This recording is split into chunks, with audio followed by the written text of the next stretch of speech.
के नाम से जो बड़ा मेहरबान नहायत रहम वाला है। अस्सलाम वालेकुम my dear students, I am Rifa Jahan from learning with Rifa Jahan YouTube channel.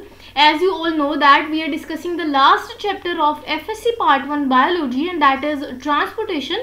So today the topic of our discussion is again the continuity of the previous topic, and that is a vertebrate blood circulatory system. So today the main topic of our discussion is heart of reptiles. So move on करते हैं further, वहाँ से आज का ये topic start करते हैं. The main slide जहाँ से हमारा आज का टॉपिक स्टार्ट होता है, जिसमें हमने हार्ट ऑफ रेप्टाइल्स को डिस्कस करना है. ना सिर्फ मैं आपको आज दिखाऊंगी कि रेप्टाइल्स का हार्ट होता कैसा है, उनका स्ट्रक्चर कैसा है, बल्कि हम देखेंगे कि रेप्टाइल्स के हार्ट में जो ब्लड फ्लो है वो कैसे हो रहा होता है. ठीक है, और उसके साथ साथ मैं आपको कंपैरिजन भी करवाऊंगी अब तक जितने हमने हार्ट पढ़ लिए उनसे और नेक्स्ट जितने हमने पढ़ने उनसे. ठीक है, उसके साथ साथ ये सारी की सारी जो है वो रेप्टाइल्स रिलेटेड डिटेल है, ये मैंने आपके साथ आपकी आसानी के लिए डायग्राम भी शेयर कर दी है. उसके अलावा हम डिफरेंस डिस्कस करेंगे कि सिंगल सर्किट और डबल सर्किट जो है हार्ट होता है वो कैसा होता है. लास्ट में मैं आपकी आसानी के लिए जो प्रॉपर इनका जो फ्लो चार्ट है वो दिखाऊंगी, जिससे आपको समझ आ जाएगी किस किस स्ट्रक्चर से कैसे कैसे ब्लड जो है वो मूव करता है. बॉडी से ब्लड जो है वो हार्ट में कैसे आता है, और हार्ट के बाद वो लंग्स में कैसे जाता है, लंग्स के बाद दोबारा हार्ट में कैसे आता है, किस किस स्ट्रक्चर की मदद से ये सारा कुछ हो रहा होता है, वो सारा के सारा स्ट्रक्चर देखेंगे. और लास्ट में हम डिस्कस करेंगे एक डिफरेंस, और वो डिफरेंस होगा पल्मोनरी सर्कुलेशन और सिस्टेमिक जो सर्कुलेशन है उसमें. ठीक है, ये सारी की सारी डायग्राम भी मैं आपको एक्सप्लेन करूंगी, इनका पूरा का पूरा डिफरेंस समझेंगे. आई होप आपको थोड़ा बहुत आइडिया हो गया होगा कि इस टॉपिक में हमने क्या क्या डिस्कस करना है. अच्छा जी, स्टार्ट करते हैं आज के टॉपिक को, और वो ये होगा कि हमने रेप्टाइल्स के हार्ट को डिस्कस करना है. सबसे पहले अगर फिशेस के हार्ट की बात करें, मैंने आपको कहा था कि फिशेस के हार्ट में सिर्फ एक एट्रियम और एक वेंट्रिकल होता है. ठीक है, यही रिपीट भी हो जाएंगी कुछ सारी बातें आपको.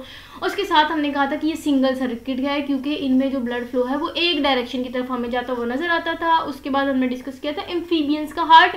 उसमें हमने अभी रिसेंटली जो डिटेल डिस्कस की थी उसमें हमने कहा था कि एम्फीबियंस में बेसिकली 3 चैम्बर्स होते हैं, 2 एट्रियम और नीचे एक वेंट्रिकल, और वेंट्रिकल में कोई सेपरेशन नहीं होती. ठीक है, अच्छा जी, उसके अलावा अगर हम रेप्टाइल्स की बात करें, बर्ड्स की बात करें या मैमल्स की बात करें, आपको डायग्राम देखते हुए ही इनके चैम्बर्स क्लियर हो गए होंगे कि इन तीनों के हार्ट में, मतलब ये जितने भी वर्टिब्रेट्स के ग्रुप है अभी हमने आगे डिस्कस करने, रेप्टाइल्स, बर्ड्स और मैमल्स, इन तीनों के जो हार्ट के चैम्बर्स हैं ना वो टोटल बेटा 4 होते हैं. अच्छा, लेकिन ना रेप्टाइल्स में एक कंडीशन है. वो कंडीशन ये है कि अगर रेप्टाइल्स के हार्ट की बात करें, इनमें ना कुछ रेप्टाइल्स में प्रॉपर आप कह सकते हैं कंप्लीट सेपरेशन है, कि हम कहते हैं जी वहाँ तो 4 के 4 चैम्बर्स हैं, जैसा कि हम एग्जांपल भी डिस्कस करेंगे क्रोकोडाइल की. लेकिन कुछ रेप्टाइल्स ऐसे होते हैं जिनमें ये जो नीचे वाला वेंट्रिकल है ना, ये प्रॉपर कंप्लीट सेपरेशन नहीं शो करता, बल्कि इनमें पार्शियल सेपरेशन होती है, कहीं हुई कहीं नहीं, कहीं वॉल है कहीं नहीं कहीं नहीं. ठीक है, जिसके बाद हम कह सकते हैं कि प्रॉपर जो है वो सेपरेशन नहीं होती, लेकिन हाँ चैम्बर जो है वो 4 ही होते हैं. अच्छा जी, अब हम स्टार्ट करते हैं डिटेल को. ठीक है, और जो जो बातें मज़ीद बताने वाली हुई मैं डिटेल आपके साथ शेयर करूंगी. हमने डिस्कस करना है हार्ट ऑफ रेप्टाइल्स. कहते हैं रेप्टाइल्स की बात करें, ऑल एमनियोट्स की बात करें, तो उनको जो हार्ट है वो ऑलमोस्ट 4 चैम्बर हार्ट होता है. ऑलमोस्ट का जिक्र क्यों हुआ भाई, क्योंकि हमने कहा कि इनमें कुछ में सेपरेशन कंप्लीट होती है, कुछ में नहीं होती वेंट्रिकल की सेपरेशन. ठीक है, सो ऑलमोस्ट इनमें 4 चैम्बर्ड हार्ट होता है. अच्छा, उसके बाद कहते हैं कि इनमें 2 ऑरिकल्स होते हैं, या इसमें एट्रियम भी कह सकते हैं, 2 एट्रियम होते हैं. ठीक है, हार्ट ऑफ रेप्टाइल्स में.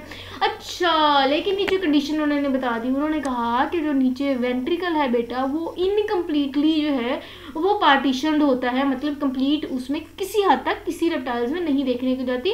लेकिन यहाँ उन्होंने कहा एक्सेप्शन है, एक केस ऐसा है जिसमें हमें कंप्लीट सेपरेशन भी देखने को मिलती है, दैट इज क्रोकोडाइल. ठीक है, अब वही नीचे बात यही लिखी हुई है कि क्रोकोडाइल में इंटरवेंट्रिकुलर जो सेप्टम है वो कंप्लीट होता है, मतलब कि सेपरेशन जो है वो उनमें क्रोकोडाइल में कंप्लीट होती है, और उनका जो हार्ट है हम कहते हैं वो प्रॉपर 4 चैम्बर्ड हार्ट होता है. अच्छा, ये डिटेल तो कोई मुश्किल है ही नहीं. अब ना बेसिकली यहाँ से हम इनमें क्या डिस्कस करने जा रहे हैं, इनमें ना हमने प्रॉपर अब सर्कुलेशन डिस्कस करनी है कि ब्लड सर्कुलेशन इनमें कैसे होती है, कौन कौन से स्ट्रक्चर में होती है. ठीक है, अच्छा, मैं ना आपकी आसानी के लिए सिर्फ एक बार इस डायग्राम को एक्सप्लेन कर दूं. ठीक है, और मैं आपके साथ ये एक्सप्लेन कर दूं, उसके बाद जो है ना वो हम सारे के सारे पॉइंट्स को देख भी लेंगे. ऐसा है, कहते हैं कि अगर हम इसके फ्लो ऑफ ब्लड की बात करें रेप्टाइल्स में, तो क्या होता है कि जो डीऑक्सीजनेटेड ब्लड है ना बेटा, वो डीऑक्सीजनेटेड ब्लड जो है वो आना होता है, किस में आना होता है, हार्ट का जो फर्स्ट चैम्बर ना बेटा राइट एट्रियम, उसमें सबसे पहले इसने आना होता है। ठीक है, सो डीऑक्सीजनेटेड ब्लड जो है वो राइट एट्रियम में आएगा, उसके बाद इसमें जाना होता है राइट वेंट्रिकल में, नीचे आएगा राइट वेंट्रिकल में। ठीक है, अब राइट वेंट्रिकल में ना यहाँ एक आप कह सकते हैं वॉल लगा होगा, या एक यहाँ से एक ट्रंक निकलेगा जिसको हम पल्मोनरी ट्रंक बोलते हैं, और पल्मोनरी ट्रंक से फिर जो ब्लड है ना वो लंग्स की तरफ जाएगा, यहाँ ब्लड आ जाएगा। ठीक है, लंग्स में ब्लड आ जाएगा। अब लंग्स में आपको पता है कि ऑक्सीजनेशन होनी होती है, ब्लड ने ऑक्सीजनेटेड ब्लड में कन्वर्ट होना होता है, जो कि डीऑक्सीजनेटेड ब्लड आ रहा था। ठीक है, मैं दोबारा यहाँ तक आपको आधा एक्सप्लेन कर दूं कि इसमें आधा में बेसिकली हो क्या रहा है। ये राइट साइड दिखाई है हार्ट की और ये लेफ्ट साइड दिखाई है। ठीक है, अब राइट साइड से बेटा डीऑक्सीजनेटेड ब्लड आ रहा है, और डीऑक्सीजनेटेड ब्लड हमेशा बॉडी से आना है। ठीक है, क्योंकि उसने अब लंग्स में जाना है ऑक्सीजनेशन के लिए। ठीक है, तो डीऑक्सीजनेटेड ब्लड जो है वो बॉडी से सबसे पहले जो हार्ट के स्ट्रक्चर में एंटर करेगा वो स्ट्रक्चर होता है राइट एट्रियम, ऊपर जो एट्रियम है। ठीक है, उसके बाद नीचे होता है वेंट्रिकल, और राइट साइड पे तो उसको राइट वेंट्रिकल कहेंगे। तो राइट एट्रियम से ब्लड नीचे आता है राइट वेंट्रिकल की तरफ, और यहाँ से एक फिर आप कह सकते हैं ट्रंक है, और एक पूरी की पूरी आप कह सकते हैं आर्टरी है जिसको हम पल्मोनरी ट्रंक बोलते हैं। उस पल्मोनरी ट्रंक में ब्लड ने मूव करना है, और ये जो ब्लड यहाँ मूव कर रहा है ना लंग्स की तरफ, वो डीऑक्सीजनेटेड है जो कि बॉडी से आया। अब आ गया वो ब्लड यहाँ लंग्स में। ठीक है, लंग्स में ऑक्सीजनेशन होनी है, जो डीऑक्सीजनेटेड ब्लड है उसने कन्वर्ट होना है इनटू ऑक्सीजनेटेड ब्लड। होने के बाद ब्लड ने बेटा नीचे आना है, और नीचे सबसे पहले वो किस हार्ट के स्ट्रक्चर में आएगा, दैट इज लेफ्ट एट्रियम, जो कि ऊपर होता है। ठीक है, लेफ्ट एट्रियम में आने के बाद ब्लड ने जाना है नीचे, जो कि है लेफ्ट वेंट्रिकल। ठीक है, अब लेफ्ट वेंट्रिकल में जैसे ही ब्लड आया, एक वॉल होता है जिसको हम कहते हैं कैवम विनोसस। ठीक है, अब कैवम विनोसस से ना ब्लड ने जाना है ऊपर सिस्टेमिक आर्च की तरफ, और सिस्टेमिक आर्च आपको पता है ये वो आर्च होती है जिसने ब्लड को दोबारा बॉडी की तरफ लेके जाना है। समझ आ गई? तो सिस्टेमिक आर्च जो है वो ऑक्सीजनेटेड ब्लड को बॉडी में भेज देगी। ठीक है, और डीऑक्सीजनेटेड ब्लड जो है वो सबसे पहले आया था राइट एट्रियम में। ठीक है, तो यहाँ से राइट एट्रियम में डीऑक्सीजनेटेड ब्लड आएगा, और सिस्टेमिक जो आर्टरी है वो या सिस्टेमिक जो आर्च है वहाँ से फिर हम कहेंगे ऑक्सीजनेटेड ब्लड जो है वो बॉडी की तरफ मूव करेगा। समझ आ रही है? सो राइट एट्रियम में सबसे पहले डीऑक्सीजनेटेड ब्लड को रिसीव किया। ठीक है, उसके बाद ब्लड मूव किया नीचे, जो कि था राइट वेंट्रिकल। वहाँ से पल्मोनरी ट्रंक में ब्लड मूव किया लंग्स की तरफ, लंग्स में हुई उसकी ऑक्सीजनेशन। ठीक है, वो ब्लड कन्वर्ट हुआ इनटू ऑक्सीजनेटेड ब्लड, और होने के बाद फिर वो वापस आया लेफ्ट एट्रियम की तरफ। लेफ्ट एट्रियम से ब्लड नीचे मूव किया, वो है लेफ्ट वेंट्रिकल की तरफ। ठीक है, अब लेफ्ट वेंट्रिकल और लेफ्ट एट्रियम के दरमियान मैंने कहा कि एक वॉल होता है जिसको हम बोलते हैं कैवम विनोसस। कैवम विनोसस के बाद यहाँ एक आर्च निकलती है, और उस आर्च को हम कहते हैं कि वो जो है वो सिस्टेमिक आर्च है, जिसका काम ये होता है कि जैसे ही आपको पता है लास्ट पोर्शन तो हार्ट का लेफ्ट वेंट्रिकल है, तो लेफ्ट वेंट्रिकल से जो ऑक्सीजनेटेड ब्लड है वो सिस्टेमिक आर्च की मदद से मूव करता है बॉडी की तरफ। तो यही तो हो गई है कंप्लीट ऑक्सीजनेशन, सर्कुलेशन कंप्लीट होगी। डीऑक्सीजनेटेड ब्लड आया था, वो लंग्स में क्या चेंज होने के बाद दोबारा बॉडी में चले गए, दैट्स इट जी। यही सारी की सारी मैंने आपको डिटेल एक बार नहीं, दो बार नहीं, 3 बार मैंने एक्सप्लेन कर दी ना, वही हमारा आज का सारा टॉपिक है। ये सारे के सारे पॉइंट्स में भी यही चीज़ें डिस्कस की हैं जो मैंने आपको अभी बता दी। तो अगर मैं इसको भी पढ़ने बैठ गई ना तो बहुत ज़्यादा जो है ना वो लंबा हो जाएगा। मुश्किल नहीं करना, मैंने चीज़ें आपके लिए आसान करनी है। कुछ ये टॉपिक थोड़ा लेंथी तो वीडियो लंबी हो जाएगी। ठीक है, तो जो बातें मैंने आपको बताई हैं उसको आपने पॉइंट्स की शक्ल में लिख देना, सर्कुलेशन वाला आपको पैराग्राफ बन जाएगा। अच्छा जी, ये बातें जो है ना वो बताने वाली हैं। ऐसा है कि कहते हैं कि हार्ट ऑफ क्रोकोडाइल की बात करें, बर्ड्स की बात करें, मैमल्स की बात करें, मैंने आपको बता दी वो डबल सर्किट होता है, क्योंकि उनमें 2 किस्म के ब्लड 2 डिफरेंट डायरेक्शन से आ रहे होते हैं। मतलब कि ऑक्सीजनेटेड ब्लड भी आ रहा होता है लंग से, और डीऑक्सीजनेटेड ब्लड जो है वो बॉडी में आ रहा होता है। सो ये डबल सर्किट हमें मतलब कि 2 डिफरेंट डायरेक्शन की तरफ हमें ब्लड फ्लो देखने को मिलता है, जिसकी वजह से हमने कहता है कि जो रेप्टाइल्स में स्पेसिफिकली क्रोकोडाइल है, फिर बर्ड्स हैं, मैमल्स हैं, इनमें डबल सर्किट हार्ट होता है। और इनके जो हार्ट के चैम्बर्स होते हैं वो 2 नहीं, 3 नहीं, 4 चैम्बर्स होते हैं। ठीक है, जिनमें 2 एट्रियम और 2 वेंट्रिकल आ जाते हैं। कह रहे हैं कि जो ऑक्सीजनेटेड ब्लड है और डीऑक्सीजनेटेड ब्लड है ना, ये 4 चैम्बर्ड हार्ट रखने वाले जितने भी वर्टिब्रेट्स हैं उनमें मिक्स नहीं होता, क्योंकि प्रॉपर सेपरेशन है ना। एट्रियम अलग है, दोनों वेंट्रिकल जो है वो अलग हैं, प्रॉपर कंप्लीट उनमें सेपरेशन है, तो क्यों मिक्स होगा? ठीक है, तो 4 चैम्बर्ड रखने वाले जो हार्ट होते हैं उनमें ये मिक्सिंग देखने को नहीं मिलती। उसके साथ साथ ना नीचे मैंने आपको एक बहुत इंपॉर्टेंट शॉर्ट क्वेश्चन मेंशन कर दिया, that is differentiate between single circuit and double circuit heart. Single circuit heart में क्या डिफरेंस है वो भी मैंने आपको बार बता दिया कि उसमें ब्लड फ्लो जो है वो एक तरफ होता है, एक ही डायरेक्शन की तरफ होता है, डबल सर्किट में 2 डायरेक्शन की तरफ होता है, और इनमें 4 है, चैम्बर रखने वाले हार्ट आ जाते हैं।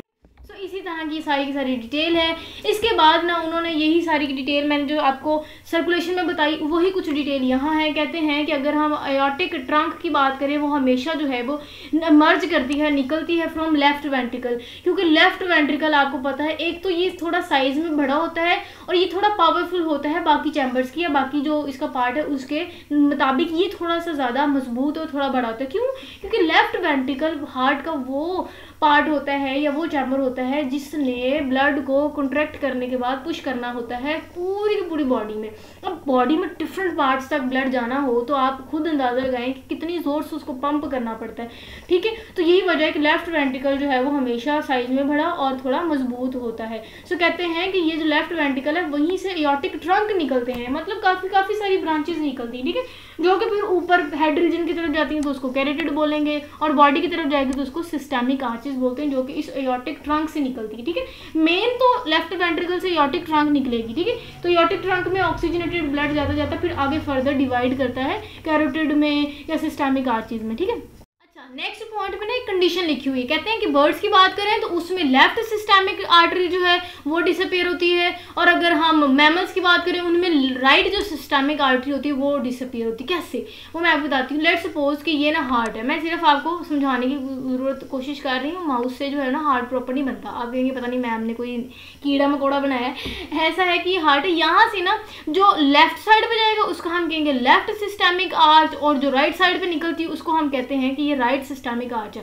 कहते हैं कि अगर हम रेप्टाइल्स की बात करें तो रेप्टाइल्स में ये दोनों की दोनों आर्चेस मौजूद होती हैं, जो मैंने अभी आपको बता दिया कि एयोर्टिक ट्रंक जो है वहां से ये फिर फर्दर आर्चेस जो है वो निकलती हैं। एक हमने कहा कि कैरोटिड की तरफ जाती है, दूसरी जो है वो सिस्टेमिक आर्च होती है।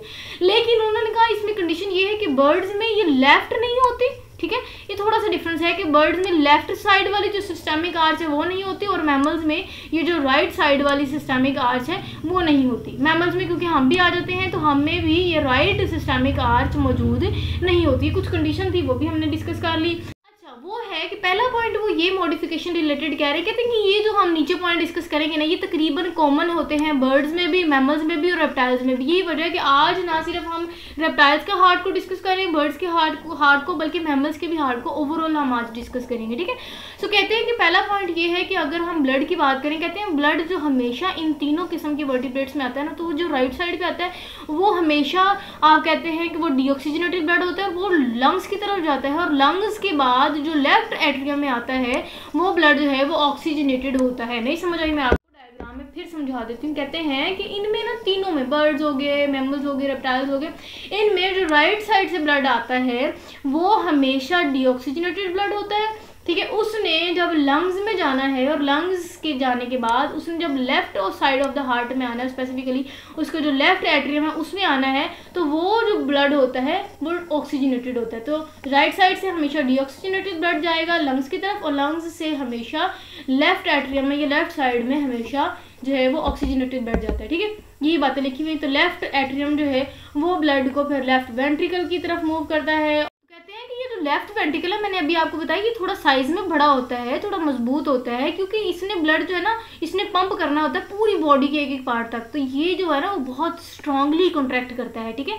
अच्छा, अब यहाँ से ना ब्लड ने बॉडी की तरफ मूव करना है, ठीक है। सो यहाँ से हम कहते हैं ब्लड जो बॉडी की तरफ जाएगा उसके एक एक पार्ट की तरफ जाएगा हमेशा ऑक्सीजनेटेड होगा और हमेशा उसको लेफ्ट वेंट्रिकल ही कॉन्ट्रैक्ट करेगा। ये सारी की सारी बातें जो है वो सब में कॉमन है, किनमें? बर्ड्स में, मैमल्स में और रेप्टाइल्स में, ठीक है। उसके बाद वो कहते हैं कि बॉडी से जो डीऑक्सीजनेटेड ब्लड है वो हमेशा राइट एट्रियम आएगा, मतलब बर्ड्स में भी, मैमल्स में भी, रेप्टाइल्स में भी जो राइट एट्रियम है वो हमेशा जो ब्लड वो डीऑक्सीजनेटेड ब्लड ही कैरी करेगा, ये जो राइट एट्रियम है, ठीक है, और वो हमेशा बॉडी से ही करेगा। और जो लेफ्ट एट्रियम है वो हमेशा ऑक्सीजनेटेड ब्लड को कैरी करेगा और वो हमेशा लंग्स से ही करता है, ठीक है। यही सारी की सारी कॉमन बातें थी जो तीनों में आ जाती हैं। ना सिर्फ हमने सर्कुलेशन डिस्कस की है बल्कि हमने डिफरेंस भी डिस्कस कर लिया है इन तीनों में, ठीक है। डिटेल थी, जो मॉडिफिकेशन थी वो सारी की सारी हमने डिस्कस कर ली। अब लास्ट पे ना हमने एक डिफरेंस डिस्कस करना है, उसके बाद हमारा ये टॉपिक खत्म हो जाएगा। डिफरेंस ये है कि हमने पल्मोनरी सर्कुलेशन और सिस्टेमिक सर्कुलेशन की बात करें, बेसिकली दोनों circulation at a time heart में हो रही होती है,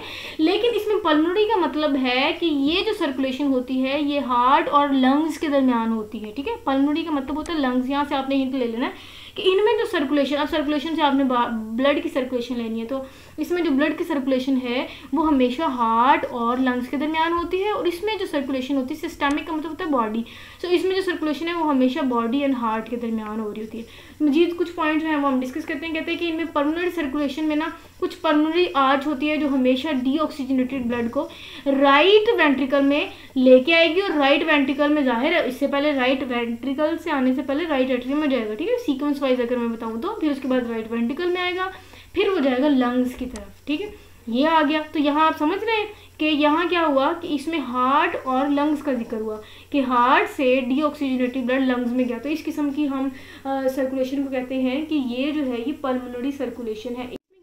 इसमें ब्लड जो है वो दोबारा रिटर्न होता है, वापस आता है हार्ट में, और किस तरफ आता है, वो आता है जो लेफ्ट एट्रियम की तरफ, ठीक है, और लेफ्ट एट्रियम से फिर वो नीचे जाता है लेफ्ट वेंट्रिकल पे, और वहाँ से फिर जो है वो पूरी बॉडी में भेज देते हैं। सो ये जो वापस आता है ना ब्लड लंग्स से वापस ऑक्सीजनेशन होने के बाद ब्लड जब आएगा लेफ्ट एट्रियम में, वो जिसकी मदद से आता है ना उसको पल्मोनरी वेन बोलते हैं, और पल्मोनरी वेन वो वाहिद वेन होती है जो ऑक्सीजनेटेड ब्लड को कैरी करती है, और ये ब्लड जो है ये लंग्स से डायरेक्ट रिसीव कर रही होती है ये पल्मोनरी वेन, ये वजह है कि ये ऑक्सीजनेटेड ब्लड होता है। सो जो पल्मोनरी वेन है वो हमेशा ऑक्सीजनेटेड ब्लड को रिसीव करेगी फ्रॉम द लंग्स और लेगी हार्ट तक। तो यहाँ लंग्स हार्ट ही हम डिस्कस करें, इसका मतलब इस किस्म की सर्कुलेशन को हम पल्मोनरी सर्कुलेशन कहते हैं, जिसमें हार्ट से ब्लड ने जाना है लंग्स की तरफ। ये आप देख सकते हैं, मैंने डायग्राम में भी आपको एक्सप्लेन किया कि हार्ट से ब्लड ने जाना होता है लंग्स की तरफ, ठीक है, और लंग्स से वापस पल्मोनरी वेन की मदद से आना होता है लेफ्ट एट्रियम में। यहाँ तक की जो सिंपल यहाँ तक का जो पाथवे है सर्कुलेशन उसको पल्मोनरी सर्कुलेशन। सिस्टेमिक में क्या हुआ कि भाई ऑक्सीजनेशन के बाद जब ब्लड आ गया लेफ्ट एट्रियम में, उसके बाद नीचे चले गया लेफ्ट वेंट्रिकल। अब लेफ्ट वेंट्रिकल से हम देखेंगे कि जैसे ही वो डिफरेंट इसको कहते हैं एयोर्टा या आर्चेज, ठीक है, डिफरेंट आर्चेज जो मैंने पीछे आपको बताया। तो यह जब एयोर्टा में आएगा, डिफरेंट आर्चेज में आएगा, यहाँ से ना फिर हेड रीजन और सिस्टेमिक और फिर फर्दर जो है वो हमने डिस्कस की थी पल्मोक्यूटेनियस आर्च, ठीक है, इसमें फिर वो क्या करेगा दोबारा फिर डिवाइड करेगा और फिर फर्दर जो है वो पूरी की पूरी बॉडी के एक एक पार्ट तक ब्लड जाता है। सो हार्ट से बॉडी में ब्लड जाना सिस्टेमिक सर्कुलेशन कहलाता है। हम डिस्कस भी कर लेते हैं। सिस्टेमिक आर्च जो है वो एयोर्टा डिस्ट्रीब्यूट्स जो है वो फर्दर होता है, फिर उसकी फर्दर डिस्ट्रीब्यूशन ये आप देख सकते हैं, एयोर्टा की 3 किस्म की उन्होंने डिस्ट्रीब्यूशन दिखाई है, ठीक है। कि सिस्टेमिक आर्च की बात करें, इसको सिस्टेमिक आर्च भी बोल सकते हैं, एयोर्टा भी बोलते हैं। सिस्टेमिक आर्च, सिस्टेमिक का मतलब है बॉडी की तरफ लेके जाने वाली आर्च, ठीक है, तो इसको सिस्टेमिक आर्च बोल रहे हैं या फिर आप इसको एयोर्टा बोल रहे हैं। एयोर्टा ये सिस्टेमिक आर्च फिर फर्दर डिवाइड करती है, डिवाइड करने के बाद फिर वो इनका काम होता है कि किसी ने ब्लड हेड तक लेके जाना है, किसी ने ब्लड जो है वो लेग्स तक लेके जाना है, किसी ने आर्म रीजन तक लेके जाना है, ठीक है, इनका काम होता है। फर्दर जो है वो डिवाइड करती हैं और ब्लड को एक एक पार्ट तक भेजती हैं। इस किस्म की जो सर्कुलेशन जो कि हार्ट से बॉडी की तरफ होती है उसको सिस्टेमिक सर्कुलेशन बोलते हैं, ठीक है। अब नेक्स्ट उन्होंने कहा कि अगर हम हार्ट ऑफ एम्फीबियंस की बात करें, रेप्टाइल्स की बात करें, बर्ड्स की बात करें, मैमल्स की बात करें, इनमें both pulmonary and systemic circulation होती है। मैंने अभी आपको बताया कि ये जो मैं आपको दोनों की दोनों सर्कुलेशन बताऊंगी, ये सर्कुलेशन दोनों हो रही होती है और एट अ टाइम हार्ट में हो रही होती है। और किसके हार्ट में होती है? एम्फीबियंस में भी हो रही होती है, ठीक है, रेप्टाइल्स में भी, बर्ड्स में भी, मैमल्स में भी। क्योंकि फिशेस में तो आपको पता है गिल्स का जिक्र हुआ कि जी उनमें गिल्स जो है वो ऑक्सीजनेशनकारी होती हैं ब्लड की।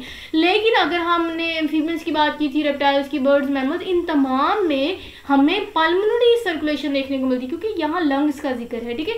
तो यहाँ पल्मोनरी भी और फिर पल्मोनरी लंग्स का जिक्र है, तो इसका मतलब ऑक्सीजनेशन होने के बाद ब्लड ने बॉडी तक तो जाना है ना, इसका मतलब बॉडी तक जाने के लिए जो सर्कुलेशन होती है उसको सिस्टेमिक बोलते हैं, जिसमें हार्ट और बॉडी का जिक्र है, ठीक है। मैंने पिक्चर भी आपको दिखा दी ताकि आपको पिक्चर से थोड़ा सा हिंट माइंड में डिवेलप हो जाए। दिस इज इट, यही था हमारा आज का लेक्चर। आई होप आपको बहुत अच्छी से समझ आई होगी।